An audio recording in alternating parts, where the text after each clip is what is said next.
What very conversational and tell us a little bit about yourself. We get questions from the audience. We get interactions going, and yes, we should have a wonderful webinar by the end of our time. All right. Fantastic. So, okay. All right. So you're ready to go. I hear that you're good to go. So we begin. My name is Benaye Eko. I am the Sustainability and Programs Manager at Eco Carbon and Commodity Exchange. Today we're having one of our webinar series in climate change and carbon management. And this is a series that follows several series to showcase what the world is looking at in achieving net zero in different sectors, what different sectors are to achieve, where we are in our sector, in our space, in our country, and where we ought to be.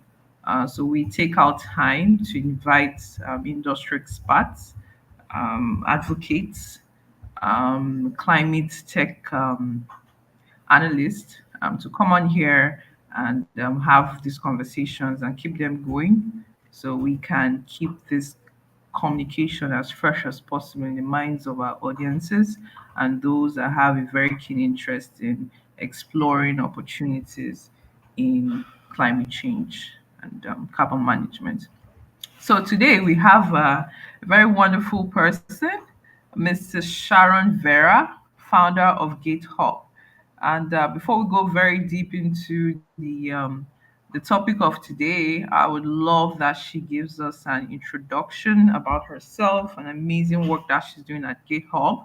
And I think that's where we're going to kick off for today. So over to you, Mrs. Sharon. Would love to know what you're doing with GateHub and how far you've come with your journey. Thank you, Vanaya.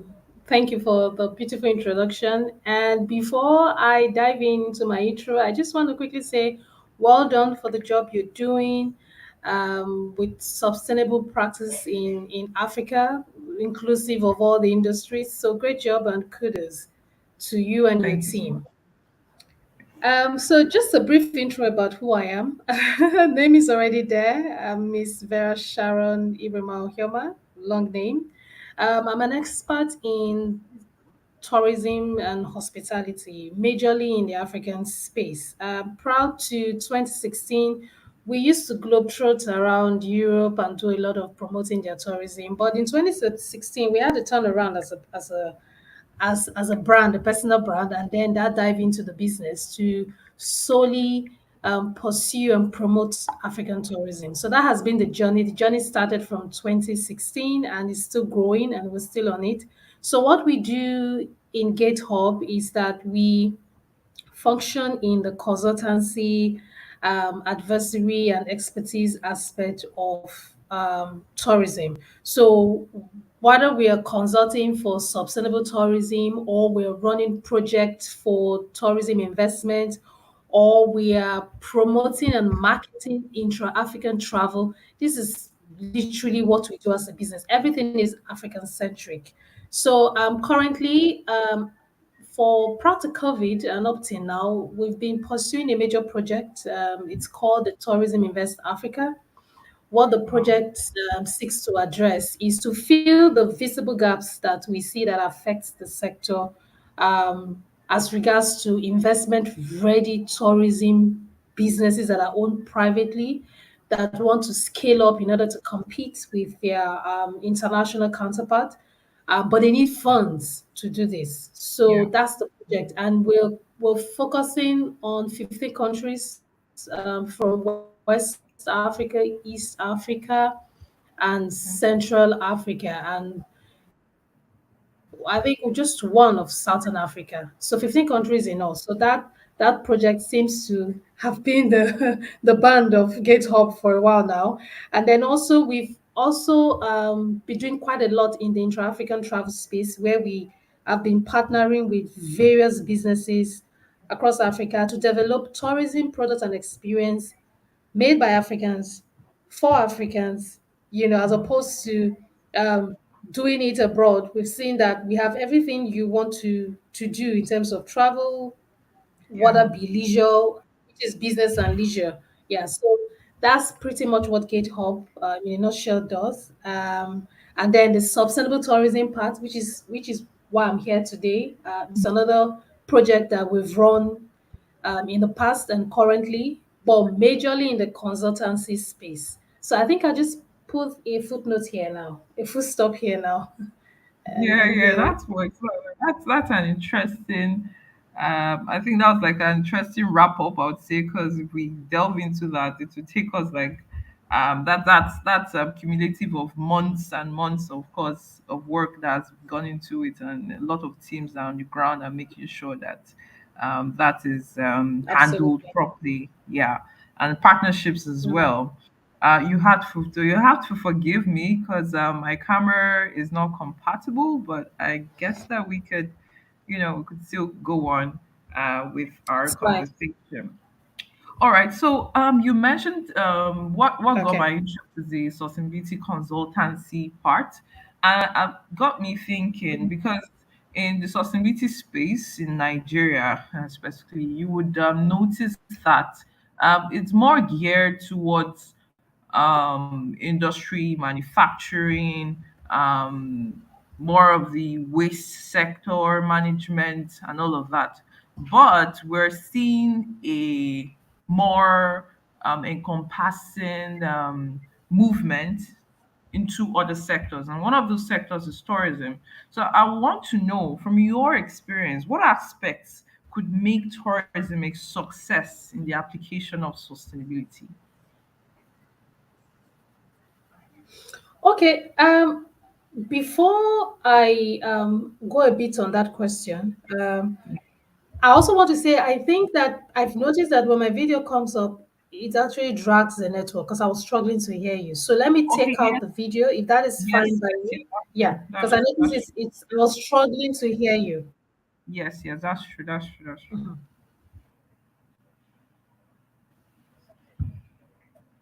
All right. So can I? We're good to go, right?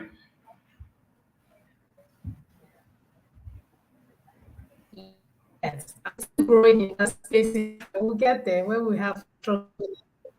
No, it's fine. I think it's the Bef- bandwidth. Uh, Before it, because it was a bit, yeah,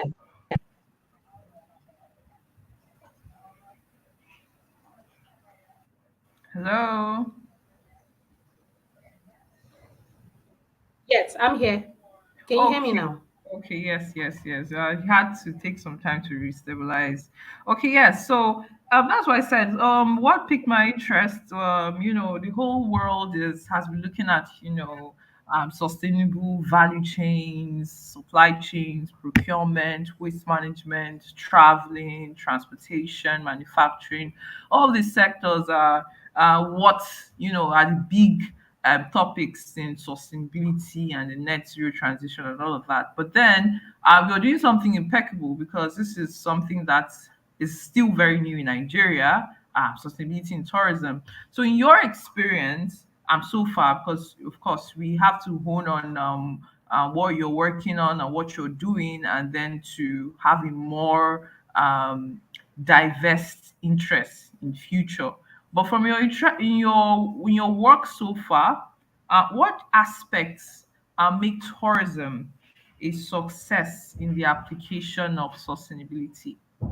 What do you think would be Okay, catch, the big catches? What do you think would be the big ticket points to make sustainability a success in your space, in the tourism space?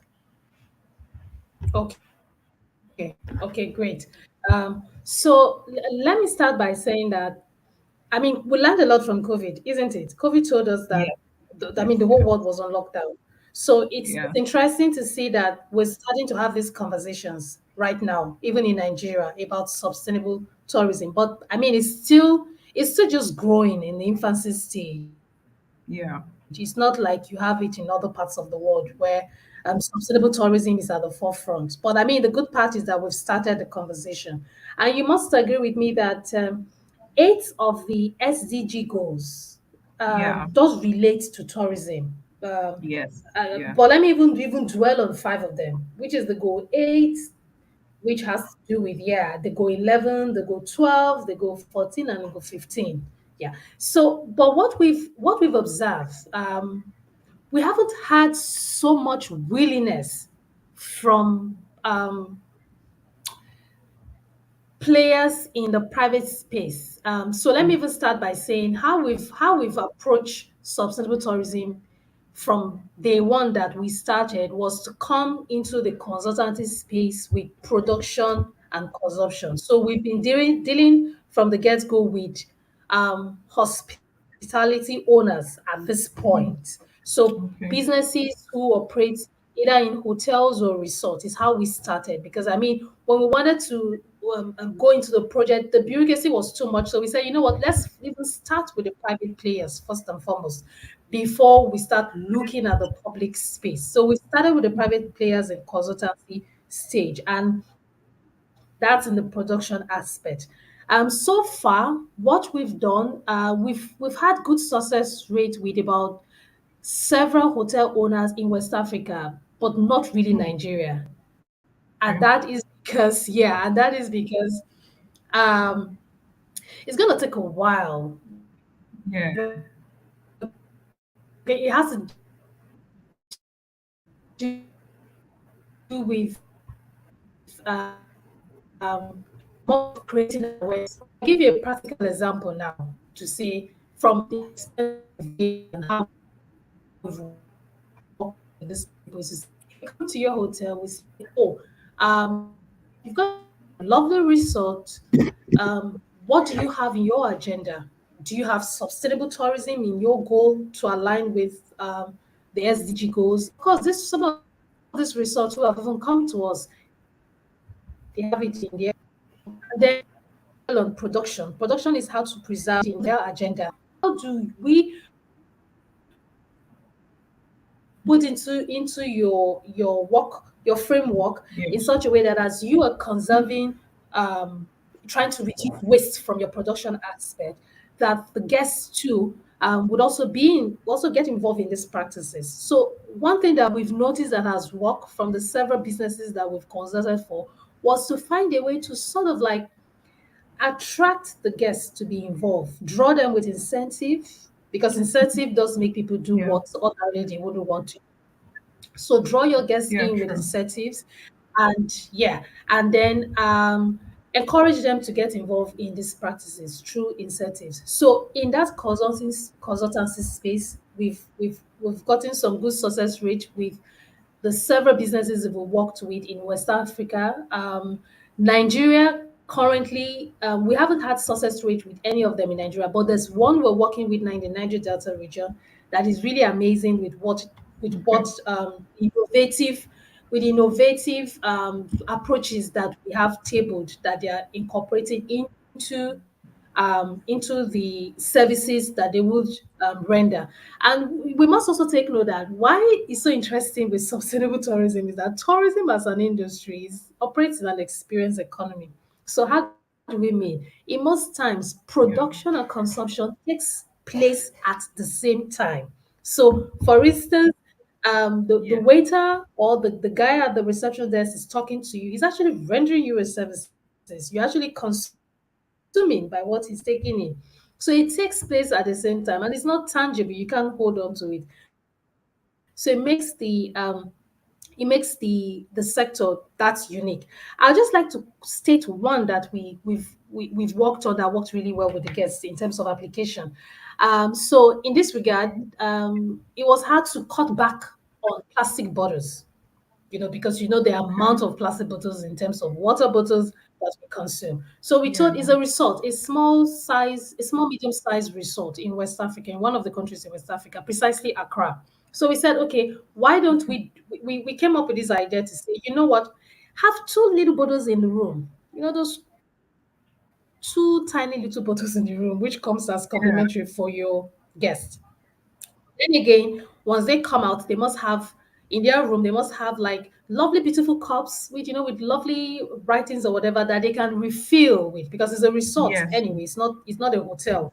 that you have business travelers. It's a resort. People have come here to relax, to enjoy nature. So I have two little bottles that are so tiny that really can't even, satisfy a little baby, but have lovely refills, cups, and then have water disposers, literally everywhere. So that way you cut back on plastic, and it worked really well, with that resort, Strategic. So that's Yeah. just quoting one, yeah, quoting one out of them. So basically, it's from where we've operated is more in the consultancy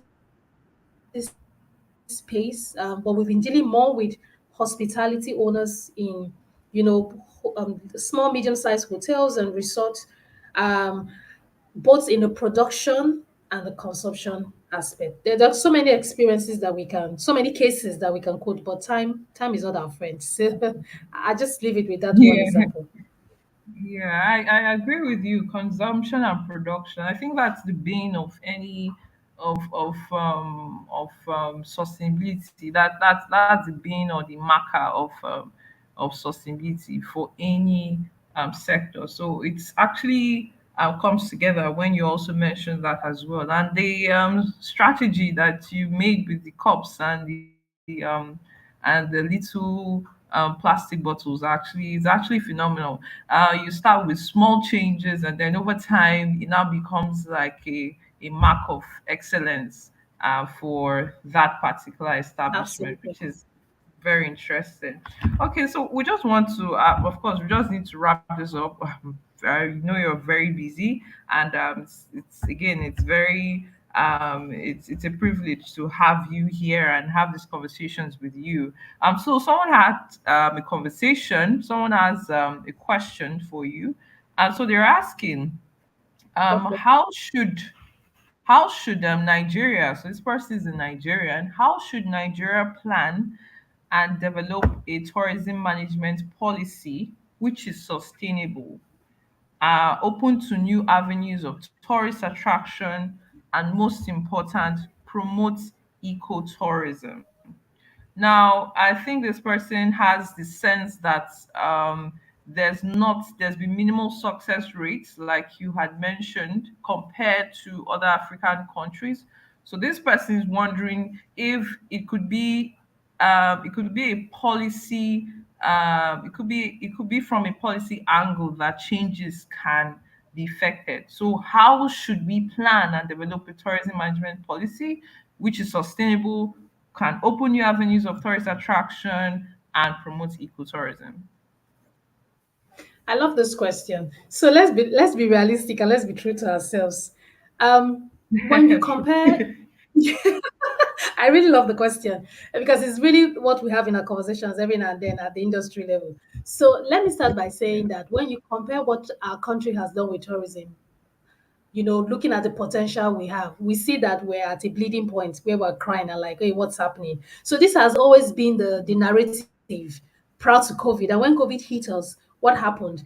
The private, I like to stress on that, the private players decided to take it up upon themselves and take the lead.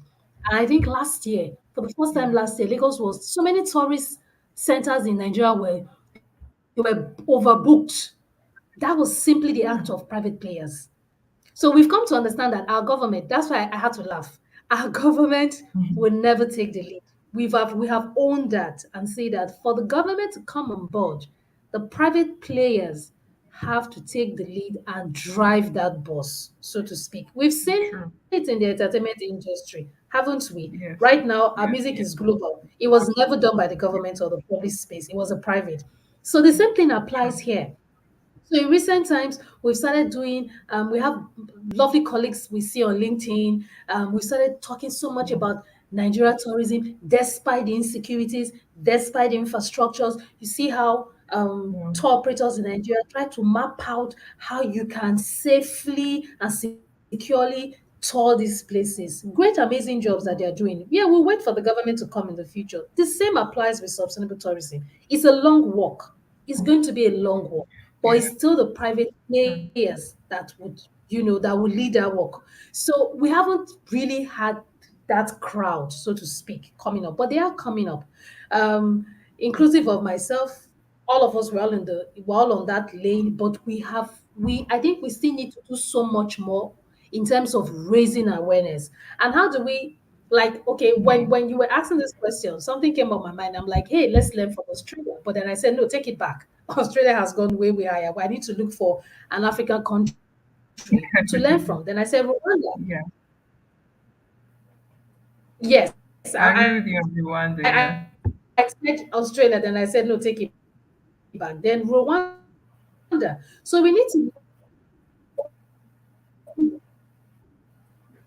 yes, we need to learn from another country who is already doing it. And I tell you one thing that would help collaboration.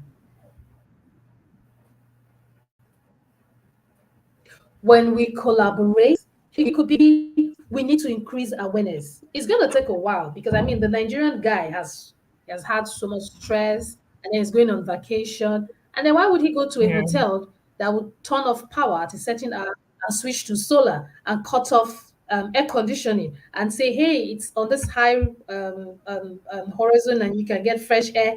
So it's going to take a while to change the clients or um, the guest's behavior, so to Yeah. speak. But it starts with That's true. raising awareness. So raising awareness is one way. Then collaboration. I think I've mentioned collaboration, and then also Yeah. holding communities because potential, we have all the potential. So we're not really seeing so much resource. But if we leverage on our tourism potential, we'll have resorts everywhere, like you have it. But we have the location. And okay, in terms of if I want to look at okay, in terms of life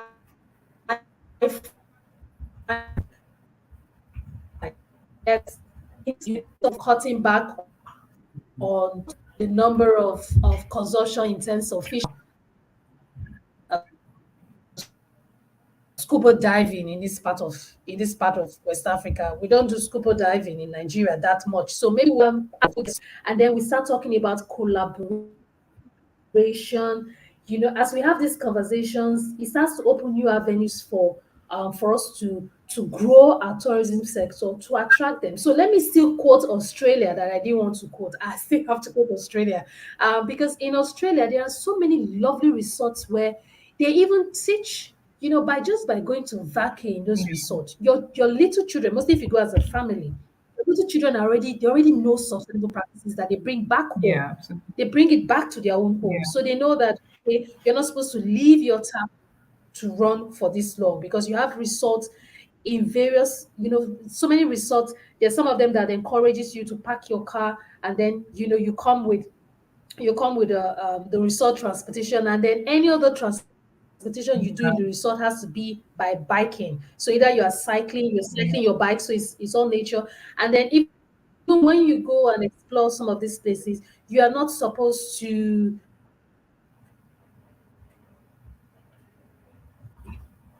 you have certain things, activities you have to partake in. You have to respect the culture of the host community. So like when you see those tourists do. As much as tourism does contribute to the economic value, the side effects too is that those tourists in, their land, and then before you know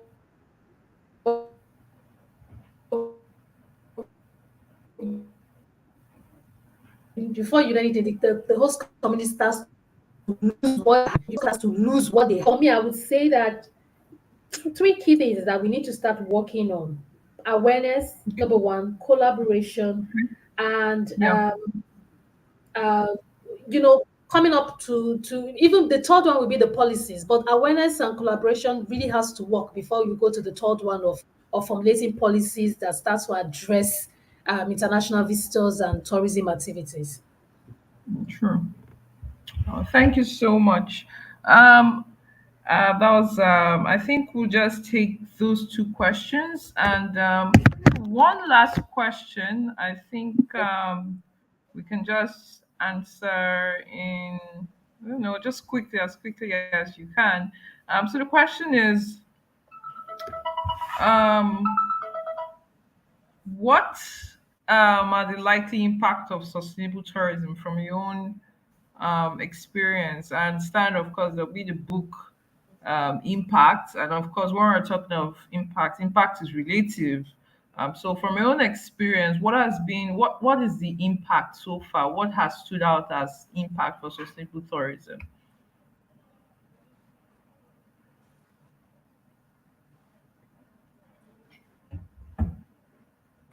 Hello, Miss Sharon.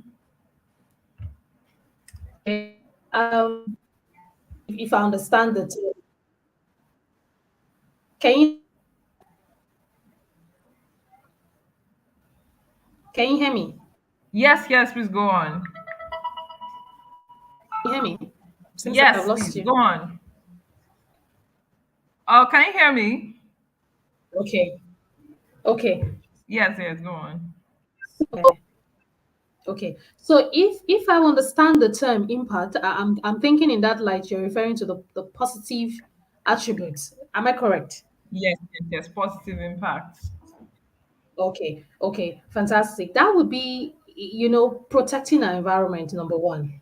Our environment needs to be protected for the future generations to come, who would also enjoy this and pass it on.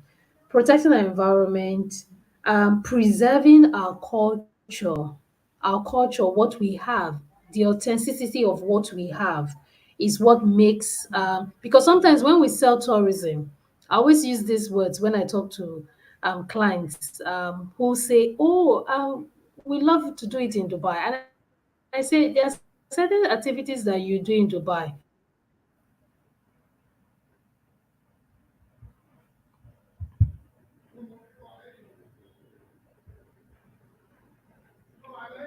Hello.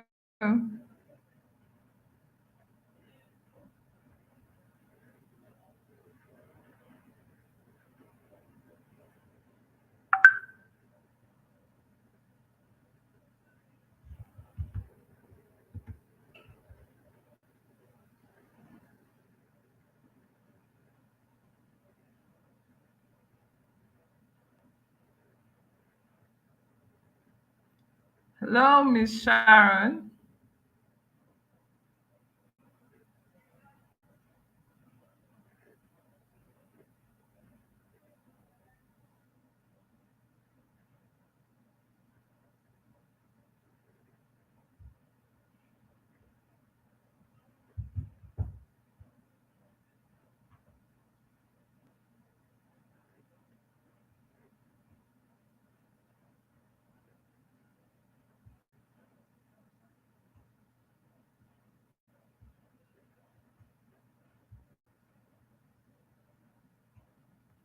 Oh, I think we've lost her there. I think it's the network. Try to see if she can come back. And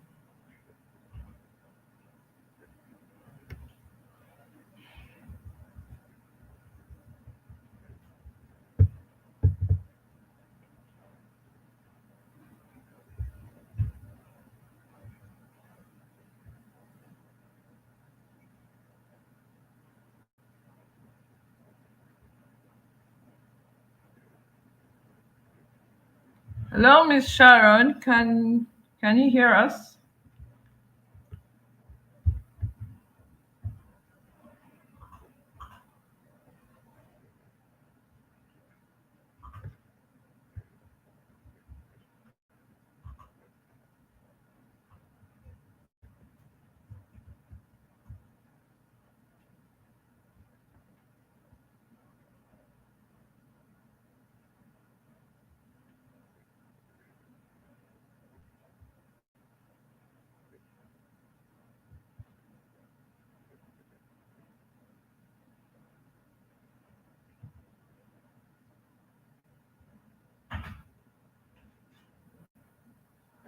Hello, Miss Sharon.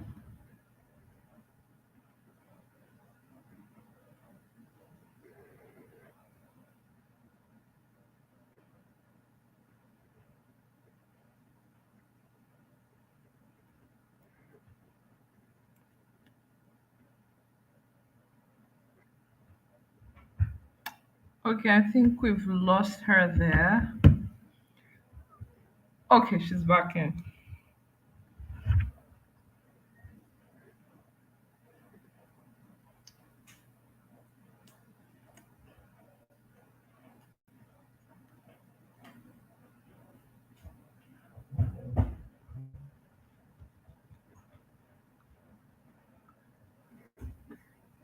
Can you hear us, Miss Sharon?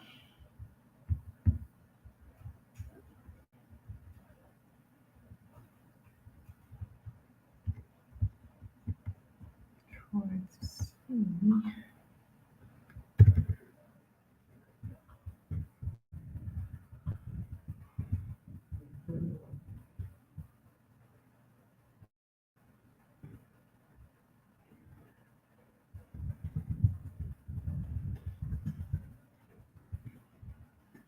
All right, so I think we're having issues with her. Trying to connect back. Um, but yeah, this has been a great conversation with Miss Sharon Vera of GateHub, an interesting establishment doing its best and its beat to bring sustainability into the tourism and hospitality space. We had a conversation about, encouraging and fostering sustainability in tourism. And of course, with the advent of great partnerships, driving conversations, convincing collaborations. There's no path that is unsurmountable. On that note, I really want to appreciate everyone that's tuned in to listen. Thank you so much for taking out time and for joining our webinar series. Please be reminded that this is brought in collaboration with the Eco Innovation Center, and our bid is to promote carbon emissions reductions through stakeholder partnerships, advocacy, consultation, and strategic planning. So, on this note, we going to close the curtain on today's engagement, and would love to say have for everyone to have a great day ahead. So thank you so much for joining in, and have a great day.